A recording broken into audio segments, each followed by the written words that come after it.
एक राजा के पास एक बहुत समझदार पढ़ाया हुआ तोता था। वह बड़ा चतुर था। एक दिन राजा तोते को अपने साथ गंगा स्नान को ले गया और उसको घाट पर बैठाकर स्वयं स्नान करने लगा। तभी तोते की नजर अमर फल पर पड़ी, जो पास ही नदी में बहता हुआ आगे बढ़ा जा रहा था। वह उसको नदी से बाहर निकाल लाया और राजा के आने पर उसको वह अमर फल देता हुआ बोला, महाराज, यह अमर फल है, इसे खा लीजिए। राजा ने कहा, मैं अकेला अमर फल खाकर क्या करूंगा? अपने बाग में लगा दूंगा। जब इसमें फल लगेंगे तब सब कुटुंबियों को खिलाकर अमर कर दूंगा। गंगा स्नान से लौटकर राजा ने वह फल माली को देकर कहा, इस फल को बाग में लगा दो। थोड़े ही दिनों में पेड़ फल फूल गया, उसमें फल लगने लगे। एक दिन एक फल पककर पेड़ से गिरा तो उसे सांप ने सूंघ लिया, जिससे वह जहरीला हो गया। अनजान माली वह अमर फल लेकर राजा के पास आया। राजा फल को देखकर बहुत खुश हुआ और कुछ सोचकर वो फल पहले कुत्ते को खाने को दिया, क्योंकि राजा बड़ा नीतिवादी और विचारवान था। वह जानता था कि बिना सोचे समझे किसी भी वस्तु को खाना ठीक नहीं होता। राजा ने ज्यों ही वह फल कुत्ते को खिलाया, कुत्ता मर गया। यह देखकर राजा ने क्रोधित होकर अपने तोते से कहा, बेईमान तोते, तू हमें जहर देकर मारना चाहता था। ये कहकर राजा ने क्रोध में आकर तोते को मार डाला और माली से कहा, इस पेड़ के चारों ओर घेरा डाल दो, जिससे कोई इसका फल न खा सके। एक दिन उसी शहर में एक सास बहू में भीषण लड़ाई हुई। बुढ़िया घर से निकलकर कहने लगी, आज मैं राजा के बाग में जाकर जहर वाला फल खा लूंगी। ये कहकर वह बाग में आई और जैसे ही उसने फल तोड़कर खाया तो वह 16 वर्ष की युवती बन गई। जब राजा को यह समाचार मिला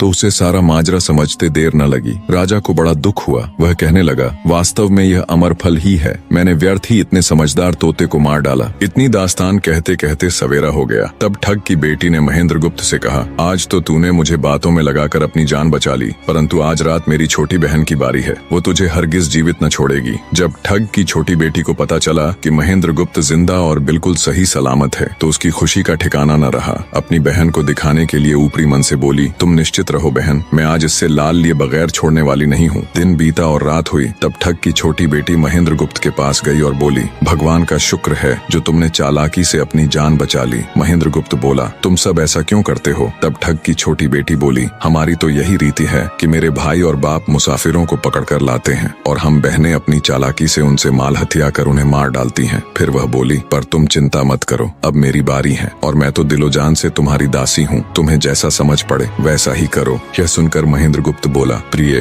तुम भी मुझे देखते ही पसंद आ गई थी। दिल करता है कि हर पल तुम्हारे पास ही रहूं। तुम अपनी बड़ी बहन की तरह नहीं हो। तुम एक नेक दिल औरत हो। तुमसे मेरा कुछ भी छिपा हुआ नहीं है। उसकी बात सुनकर ठग की बेटी ने कहा, तुम कहते हो कि मुझसे कुछ भी छिपा नहीं है, तो फिर वे लाल कहाँ हैं? महेंद्रगुप्त ने कहा, वो चारों लाल मेरी जांघ में हैं। अगर तुम निकालना चाहो तो निकाल लो, बने रहे। राजकुमार की बात सुन ठग की छोटी बेटी बोली, प्यारे, वो लाल तुम्हें ही मुबारक हो। मैं तो तुम्हारी दासी हूँ।